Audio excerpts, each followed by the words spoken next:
इस वीडियो में important update आपके साथ शेयर कर रही हैं। जैसा कि आप सभी को पता है, आईटीआर फाइल करने के बाद आईटीआर को ई वेरीफाई करना आपके लिए मैंडेटरी होता है। तो अब यहाँ पे आईटीआर फी को लेकर के जो है नोटिफिकेशन इशू की गई है।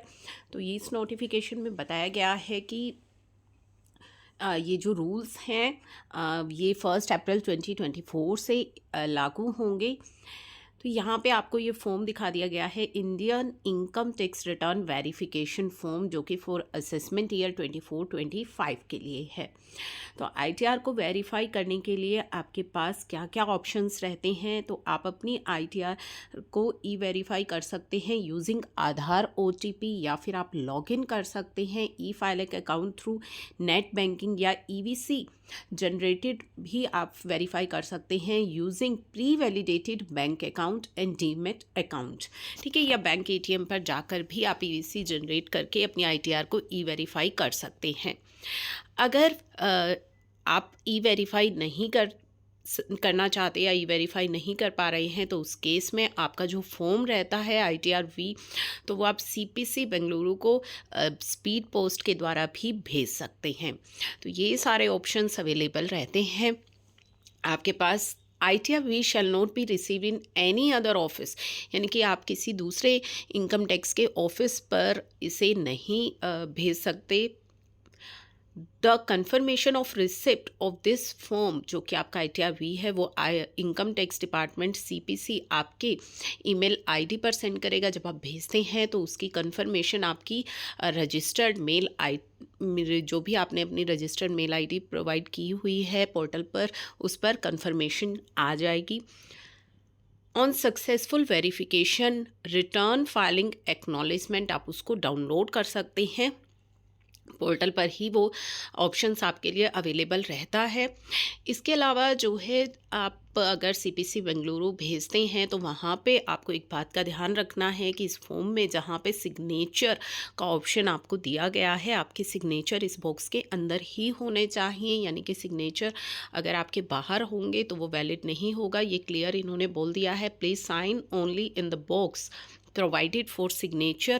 Signature anywhere else other than the box can be rendered the ITRV आपकी invalid मानी जाएगी। अब बात आती है इसके टाइम लिमिट की। तो आपको अपना ITR ई वेरीफाई करना है with in 30 days of transmission of data in such cases. अब यहाँ पे जब आप अपनी आईटीआर फाइल कर लेते हैं तो उसके 30 दिन के अंदर अंदर आपको उसे ई वेरीफाई करना है। 30 दिन के बाद भी आप उसको ई वेरीफाई कर सकते हैं, ये टाइम लिमिट ऑलरेडी रिड्यूस कर दी गई है।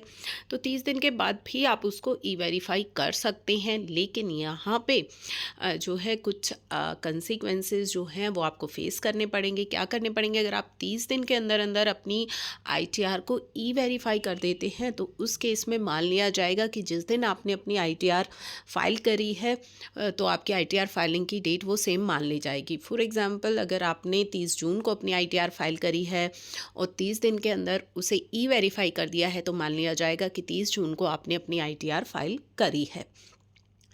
अगर आपने 30 जून को अपनी आईटीआर फाइल करी है लेकिन 30 दिन के अंदर उसे ई वेरीफाई नहीं किया, यानी कि मान लीजिए 30 दिन के बाद आपने उसको ई वेरीफाई किया, तो जिस भी दिन आपने उसको वेरीफाई किया, अगर 1 अगस्त को आपने उसे ई वेरीफाई किया, तो मान लिया जाएगा कि 1 अगस्त को आपने अपनी आईटीआर फाइल करी है।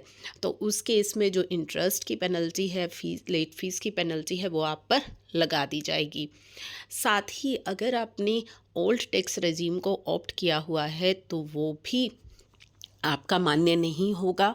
अगर आपने 30 दिन के बाद अपनी रिटर्न को ई वेरीफाई किया तो उस केस में भी जो डिडक्शंस आपकी हैं वो आपको अलाउ नहीं की जाएगी। तो ये सारे कंसिक्वेंसेस आपको फेस करने पड़ेंगे अगर विद इन 30 डेज़ आपने अपनी रिटर्न को ई वेरीफाई नहीं किया। तो ये आपका एक्नॉलेजमेंट फॉर्म आ गया। तो ये फॉर्म भी नोटिफाई कर दिया गया है। तो ये ई वेरिफिकेशन के लिए है। जो आप ई वेरीफाई करेंगे, इसे आपको सीपीसी बेंगलुरु डाउनलोड भेजने की आवश्यकता नहीं है। अगर आपको